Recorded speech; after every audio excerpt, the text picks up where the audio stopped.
Hi, I'm Danielle. The topic I selected was psychoanalysis, specifically the unconscious mind.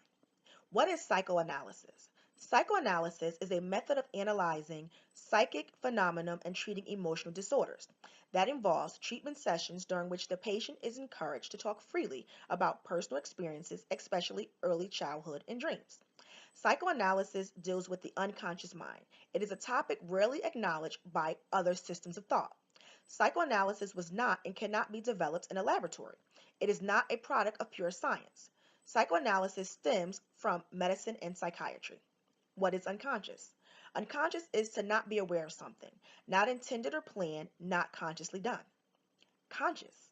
Conscious is being awoke and able to understand what is happening around you, aware of something such as fact or feeling, knowing that something exists and is happening. Psychoanalysis is most synonymous with Sigmund Freud. However, Freud was not the first to bring up the topic of the unconscious mind. Others to explore the topic were Gottfried Leibniz, Johann Herbert, and Gustav Fechner. They all speculated to unconscious thoughts based upon different facts. Gottfried Leibniz, a German philosopher and mathematician who introduced the concept of monadology, which is a theory of psychic entities called monads, which are comparable to perceptions. Leibniz suggested that mental events, which were composed of monads, consisted of different ranges of consciousness, from fully unconscious to visibly conscious. The lower range of consciousness were known as petite perceptions, while conscious was known as a perception. To better understand the principle, the History of Modern Psychology 10th edition gives the following example. The sounds of waves breaking on the shore is appreciation, but a perception, but it is composed of individual falling drops of water, the petite perceptions. We do not consciously perceive each drop of water, but when enough of them collect, they summate to produce appreciation. Johann Friedrich was a German philosopher who advanced Leibniz's concept of unconscious into a starting point of consciousness a century later. He noted anything below the starting point was to be considered unconsciousness. If a thought rose above the level of awareness, consciousness, it is considered perceived. An idea only enters consciousness when it is equivalent to the ideas already in the conscious mind. Incompatible thoughts cannot exist with irrelevant thoughts in the conscious mind. They are forced out. These forced out ideas, petite perceptions, become in conflict with other thoughts while trying to gain access to the conscious mind.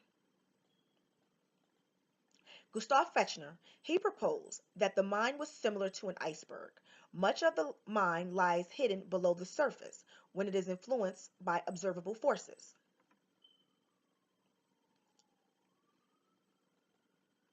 The unconscious mind was a big discussion topic amongst the intellects in Europe. Many books published on the subject of the unconscious mind. The idea of an unconscious mind, the idea of an unconscious energy could rule the conscious self was the theme of the 1889 Dr. Jekyll and Mr. Hyde. Dr. Jekyll drinks a potion that turns him into Mr. Hyde.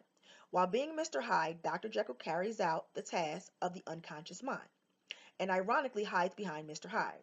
The substance he drinks releases another side of his person, unconscious side. This lower, this demanding, a moral presence gradually consumes the moral, upstanding, rational self.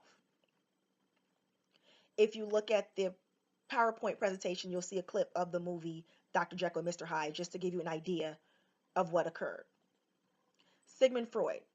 He began his work in the treatment of mental illness as a clinical neurologist. Psychoanalysis was established after Freud was exposed to a case of transference when working with another physician. He embraced the styles and techniques used by that physician and incorporated them into his practice. Those styles were hypnosis and free association. Freud learned that free association did not always fix an issue. Patients eventually became reluctant to continue. He feared their resistance was the conscious mind becoming aware of the suppressed, disgraceful memories. Their resistance led to the creation of the fundamental principle of repression, the process of eliminating from consciousness any improper thoughts or memories. Levels of personality. Freud introduced us to the id, the ego, and superego, modifying the unconscious and conscious variances. Id, which is the unconscious, most primitive, least accessible part of the personality.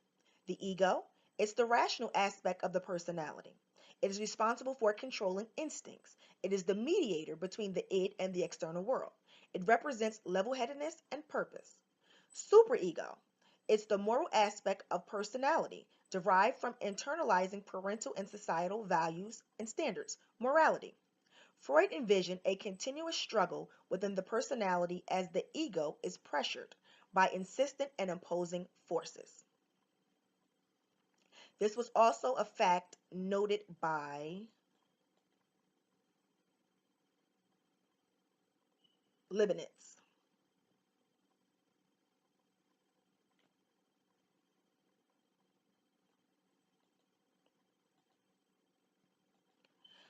According to Freud, the ego develops defense mechanisms. Defense mechanisms are behaviors that represent unconscious denials of reality, which are assumed to protect the ego against anxiety.